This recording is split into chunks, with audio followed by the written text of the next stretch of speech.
కలిసారా ఎప్పుడైనా తర్వాత ఎప్పుడైనా మగధీర తర్వాత? యా మగధీర తర్వాత I met number of times. Is extremely nice. Rajamouli గారు అండ్ రమా గారు ద వెరీ నైస్. చేసినా కూడా నేను ఇప్పుడు సపోజ్ ఆ సినిమా చేస్తుంటే రాజమౌళి గారు is a very nice person. ఆయనకి ఒక artist maybe he would have understood you know. So this is all innocence. I feel like that. It's all innocence. And మరి ఓకే, అంత ఇన్నోసెన్స్ ఓకే, అంత చూజీగా వెళ్తున్నప్పుడు మళ్ళీ కలేజా లాంటి సినిమాలో గెస్ట్ క్యారెక్టర్ ఎందుకు చేశారు మళ్ళీ? అది it was again a long gap. So అప్పుడు అనుకున్నాను అనమాట ఐ షుడ్ బి కేర్ఫుల్ అని. But when you're careful also, offer should keep coming, right? You know what I'm saying? You should be careful, and I said, so when offers keep coming, then you can pick and choose. నాకు తర్వాత ఏమనిపించిందంటే irrespective to do అంటే decision మేకింగ్లో కొంచెం తడబడ్డారు, అది జరిగిందా? అది ఇప్పుడు అది చేయాలా ఇది చేయాలా ఏది చేయాలి? ఇప్పుడు ఒక అదే కదా చెప్తున్నా, అది నేను మిస్టేక్ అని కూడా అనలేను. It is a funny situation. I can't even say mistake. People will think what is mistake in it, you know. మాకు అర్చన నచ్చింది, నేను నచ్చుకున్నాను నన్ను ఆ లల్లి క్యారెక్టర్లో. బట్ దానికంటే మచ్ బ్రైటర్ ఫ్యూచర్ ఉండేది నాకు, to cut it short. Yeah, decision making అని టోటలీ బ్లేమ్ నన్ను కూడా తీసుకోను. ఎందుకంటే ఆ సినిమా చేసిన తర్వాత ఇంకొక ఫిల్మ్ నాకు అర్చన యూ విల్ బి ఆఫర్డ్ అని కూడా అన్నారు, which didn't happen. So yeah, basically believe in now అంటారు చూడండి. ఇవాళ ఏం జరుగుతుందో అది నిజం. రేపు అది జరగచ్చు, నేను అది చెయ్యొచ్చు అనేది is not the truth, is not reality, because మాటలు అనేవి ఎప్పుడన్నా యూనో చేంజ్ అవ్వచ్చు. బహుశా అదేంటి మగధీరలో సలోని క్యారెక్టర్ మీరు చేస్తుంటే మర్యాద రామంలో మీరే హీరోయిన్ అయి ఉండేవాళ్ళేమో.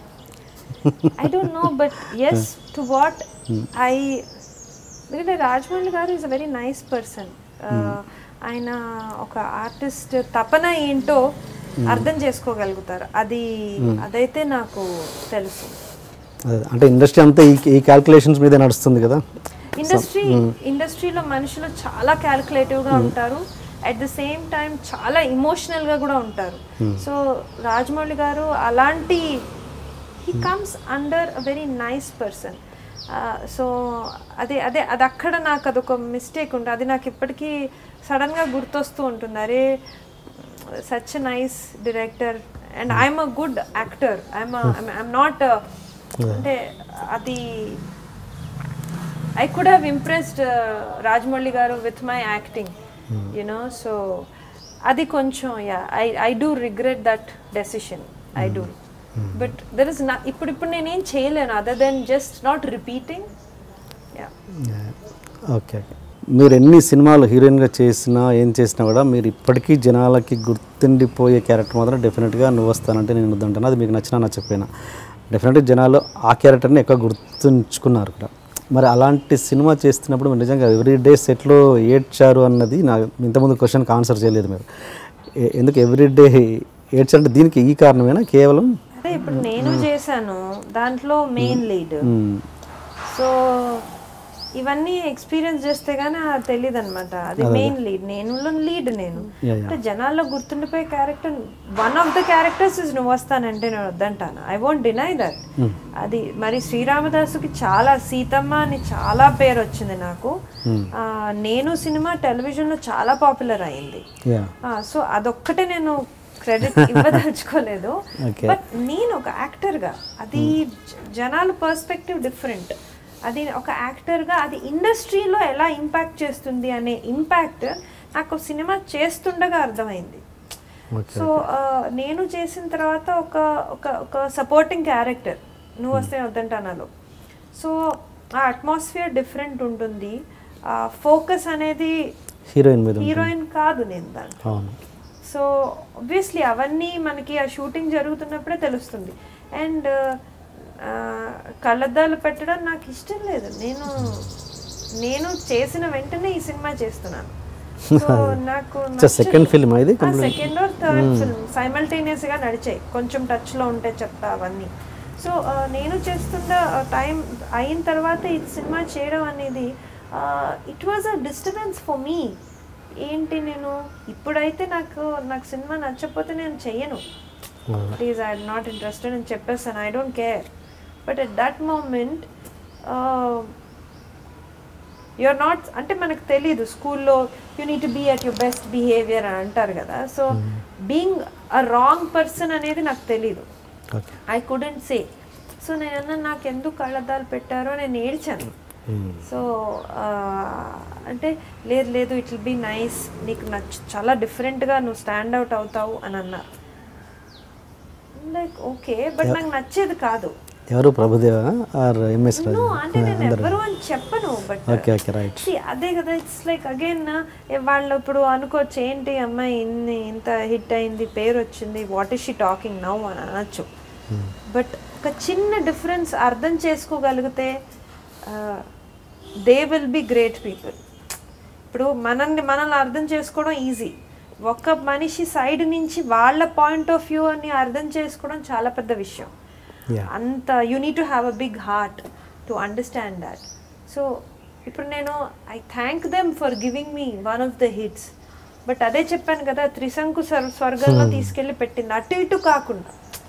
So it's neither here nor there. So అది చెయ్యంగానే ఇంకా విపరీతంగా character roles approach, because industry అలా ఆలోచిస్తుంది. సో నాకు అర్థమయ్యేది కదా, నాకు ఎందుకు ఇలా ఆఫర్ చేస్తున్నారు. ఏదైతే లీడ్గా చేయవలసిన సినిమా, ఇందాక ఏదైతే పేరు చెప్పలేదో, ఆ సినిమా నా చేతిలో నుంచి వెళ్ళిపోయింది. సో చాలా త్వరగా చాలా విషయాలు జరిగిపోతున్నాయి నా కెరియర్లో. So ya, that is why I was upset. And నాకు పర్సనల్గా నా ఫీలింగ్స్ని నేను ఎక్స్ప్రెస్ చేసే రైట్ నాకుంది. నేను అప్పుడు హర్ట్ అయ్యేదాన్ని, I was getting hurt. Okay. And వస్తానంటే ఇద్దంటనా చేస్తున్నప్పుడు ఎంఎస్ రాజు గారు ఇది చేసిన తర్వాత హీరోయిన్గా ప్రొజెక్ట్ చేస్తాను మళ్ళీ ఒక సినిమా ఇచ్చి అని మాట ఇచ్చారని, అది నిజమేనా? I don't know what to react.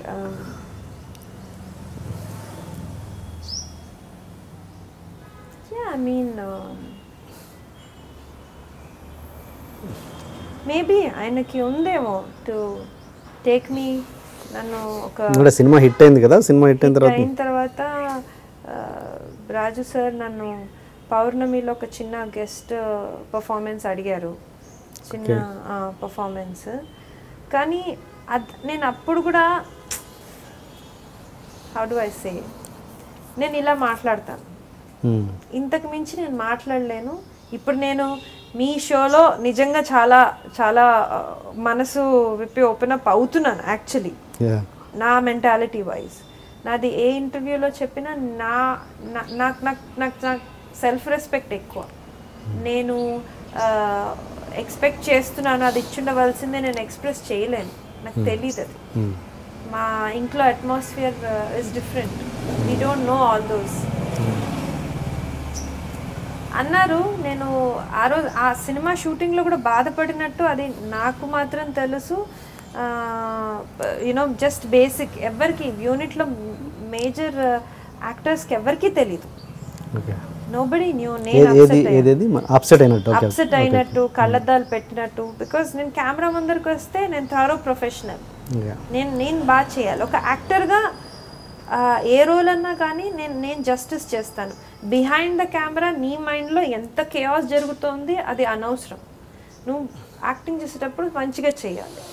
So అంత చిన్న రోల్లో ఎండింగ్ షాట్లో నాకు చిన్న బేబీ ఇచ్చారు. సో అంటే ఒక 16-17 year old అమ్మాయిని, నాకు చాలా బ్రైట్ ఫ్యూచర్ ఉండేదేమో, బట్ అది కాస్త ఒక రకమైన కన్ఫ్యూజన్ తీసుకొచ్చింది. చాలామంది అన్నారు అర్చన బాగుంది, బట్ అది ఎందుకు అన్నట్టు. ఇంకా అందరూ వచ్చి మన లైఫ్ ఉద్ధరించడానికి కాదు కదా అందరూ ఉన్నది, వచ్చి నీకు ఇలా చెయ్యి ఇలా చేయొద్దని చెప్పరు, nobody will tell. So that was definitely ఒక రకమైన కన్ఫ్యూజన్ అయితే వచ్చింది నాకు కెరియర్లో. బాధపడేదాన్ని నేను. పౌర్ణమి సినిమాలో నేను క్లాసికల్ డాన్సర్ని. సో రాజు సార్ అడిగారు, నువ్వు అర్చన నువ్వు చెయ్యాలమ్మా, నాకు సెంటిమెంట్ అంటే, Raj garu you said you will be giving me one of the leads again. Will definitely Archana, I will definitely, but this one you do a small dance అనేసి. సో అది సాలిడ్ 2 days డాన్స్ సీక్వెన్స్, అది 1 nightలో complete చేసేసాను నేను. So మొత్తం classical dance. Okay. So